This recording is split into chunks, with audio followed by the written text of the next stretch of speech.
a lot of ups and downs, you could say, for this Spanish side during their group stage. But when you think about your perception of Spain prior to the tournament starting to now, after watching them through group stage matches, how has your opinion of this team changed? It's very interesting to say this, but I will say they should probably take credence from what the successes of Argentina did last tournament, which was, of course, they started slow in 2022 and obviously went on to become champions.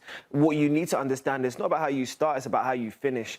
And most importantly, I've seen improvements with this Spain team as the tournament has progressed. The Uruguay performance was maybe the one that was the most questionable, because we gave the Cabo Verde one in terms of the plaudits and all the flowers to Cabo Verde because they showed us something that we weren't quite aware of. And in fairness to Spain, and this goes down to the preparation, they weren't probably aware in terms of the levels of discipline that Cabo Verde were going to show. Saudi Arabia was better because it really showcased, I would say, more fluidity, more seen, and all of a sudden we saw Lamine Yamal and what he can do as well. But then now we're getting to the knockout stages.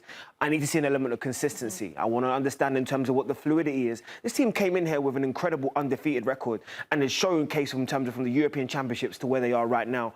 They are definitively, if not the best team in the world, and definitely up there in the top two. And we need to see more confidence and more, I would say, growth throughout this tournament to really establish themselves if they want to win it all. You're traveling with the Spanish national team around North America with them. What do you make of this team right now as we head into the round of 32 in their first knockout match? Well, it's interesting, the separation, the differences between what the camp feels and what we feel in the outside. In the outside, we see a team that is not hitting all cylinders, that there is not much fluidity, that Lamine Yamal is not great yet, that the wingers are either injured or recovering form, and they're absolutely essential for Spain. And against Uruguay, it was hard to watch. It was competitive, yes. There was a lot of bots in the performance. In the camp, they were taken aback by the draw against Cabo Verde, and the plans changed a little bit. The idea was to rotate, to use more players. They've only used 18, one of the teams, the candidates, the favourites that have used the least amount of players, because then it became about winning, and they managed to get 2 wins. And this squad was put together thinking the group stage will be passed, and from then on, those players that are not fit, they will get fitter. And actually, if you look at it, yes, Victor Muñoz, who came on injured, has already had a couple of training sessions, the winger that has been signed by Liverpool. Lamine Yamal, he says, I can play 90 minutes. All right, he can play probably 75, 80 minutes. That's more than the 20 minutes he did at the beginning against Cabo Verde. It looked like we were going to lose Jeremy Pino and Nico Williams, another 2 wingers that are key to Spain, but they should be ready for the quarters. So all of a sudden you can, basically the players, and Luis de la Fuente has been telling us another story, which is, cheer up, the World Cup starts now. Guillaume, I want to focus on what you just spoke about, the differences between how the media are perceiving it and, of course, most importantly, what's happening inside of the camp. Why do you feel like there's still that internal confidence? Is it because of the credit they've built over the last couple of years, or is there something else that we're missing? Now you said you hit the head in the nail, or the nail in the head, because I always get that one wrong. Because it's 35 games without losing, number one, and we've got Lamine Yamal, and obviously we're only seeing 50 minutes of training, a couple of days in between games, but they see it all the time. And then when you have any doubt, Spain have been very clever putting Lamine Yamal talking to the media. He did that 2 days ago, and you hear him, and it's like, okay, yes, we shouldn't doubt you, because he goes like, we're going to win this. And it probably doesn't mean it, but it doesn't matter. It's just the fact that there is the confidence, there is the belief in his teammates. But okay, if you want to see things that should improve, it's the work around Lamine Yamal, which is the best right back next to him. And what does the right back have to do? I asked a question to Marcos Llorente. What do you do? You've got Lamine in front of you, and it's like, okay, it's not like Atletico Madrid that I keep running in behind until I'm found. I actually don't want to go with Lamine this is the right back, because I will drag with me another defender. So it's better to leave him 1v1. So there starts to be a synergy that has to be created by training and obviously by playing. I don't think it'll be Llorente. I think it'll be Pedro Porro. And in terms of fluidity, yes, a little bit missing with Olmo, who was against Saudi Arabia. It was better, and I think Olmo is returning. It'll be probably the same lineup that it was Saudi Arabia, which I think in terms of where with the ball, it will be the best Spain that they can offer. So, Guillaume, you're saying the World Cup starts now for this team. Well, it has to, because we are now into the knockout rounds, and Spain has not won a knockout round game since 2010. They've made it through penalty kicks, and they've lost. What is going to be different about this game in the round of 32 against Austria for Spain? Yeah, thank you for that stat. Sorry, facial expressions. I'm going to actually make it worse. Since 2010, we'd only beaten Iran, Australia, Costa Rica, Saudi Arabia, Uruguay. Not very impressive. Nope. And as you said, no knockout stage victory since 2010. But it does feel different. European champions we are. Nations League as well we won under Luis de la Fuente. A team that's very, very competitive. Doesn't belong to my generation. We're scared. We go onto the pitch thinking we're going to lose. We're going to lose, as we've always done, almost always, even though there was that era, golden era, 2008, 2012. But these guys have got no fear.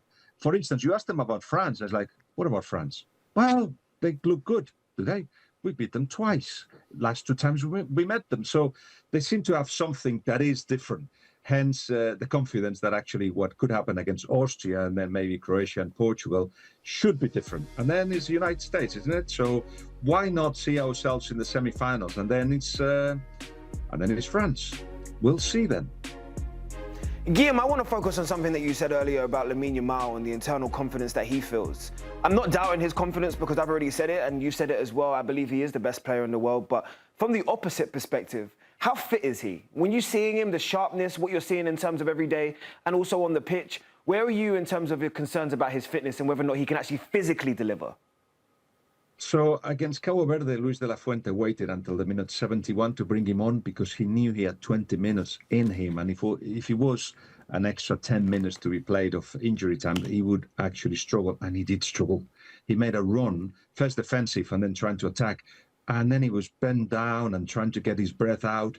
It was better in the second game against Saudi Arabia and better against Uruguay. I think he may not have 90 minutes in him, but you know that the team is going to look for him, and you know he's going to have now even 75 minutes in which he could make a difference. And if that is the case, then you've got a player that can take Spain to another level. He wants to be a star. You look around, in every single city I've been in, there is a massive poster, a massive advertisement of Lamine Yamal. And you ask him and says, "Whoa, the pressure of that, you're only 18. It's like, what? No, I love it. Wherever I go, I'm in it. My picture is in it. My family is loving it. I spent 3 hours in the hotel of Spain just waiting for a meeting. As it happens, this is in the World Cup, these things happen. 3 hours waiting. But in that time, I saw a lot of things that were happening. The families were with the players the day before the game. That's not usual. Luis de la Fuente likes that. But guess who were the superstars? The two friends that Lamine takes everywhere. The superstars, everybody wanted pictures of them. And Lamine Yamal's mother and little brother as well. So everything that has to do with Lamine is absolutely massive now. And everybody seems to be enjoying it, especially him. Give me the ball. That's what he's saying on the pitch and off the pitch. Give me the attention. Give me the headlines. I'm okay with it. And it's rare to see somebody that is wearing the Spain shirt feeling like that. And now I think he will show on the pitch that he is fit and he's ready to make a difference. Lamine Yamal is watching, of course, all these other nations and young players be superstars and shine in the spotlight. He's waiting for his chance. He might get it in this game today, but people are saying that, you know, without all of these injuries, Spain would be a contender, but that's what's happening right now in our YouTube chat, Guillaume. But they're saying with these injuries, it's changed the narrative. How far can the Spain team get in the World Cup? Well, if you accept what De La Fuente is saying, and as I said to you, the plan was always to get the fitter Spain right now. He did say in that press conference you got a clip of that that if they had given him this Spain 6 months ago, so they said to him, look, you're going to have this Spain with players recovering, with players who are not fully fit, but getting there, would you be happy with it? And he said, yes, with this Spain we can go far. And because of the mentality, the fact that actually now it'll be harder to find teams that will defend deep and compact. Austria will try to do at certain times. They will try to pressure high as well. Because of their own injuries, they won't be able to do it as often as they like. The high tempo won't be there. So perhaps you will have to face an Austria that will defend deep in long periods. but it won't be all the time. And as the teams progress, the team will be more expansive, more offensive, more gaps, more opportunities to control the game, more things that benefit Spain. So you have to forget what you've seen. By the way, 7 points in the group stage, not bad. But in any case, the performances haven't been shining. I do feel we're going to see a better Spain starting today in LA Stadium. You better hope so, Guillaume, if you want this team to go on. I like it. Thank you so much, Guillaume, for joining us. Enjoy LA. Thanks for watching this video from Morning Footy. For all news and insights regarding leagues around the world like EFL, Serie, and all UEFA competitions, both men's and women's, don't forget to sign up for Paramount+.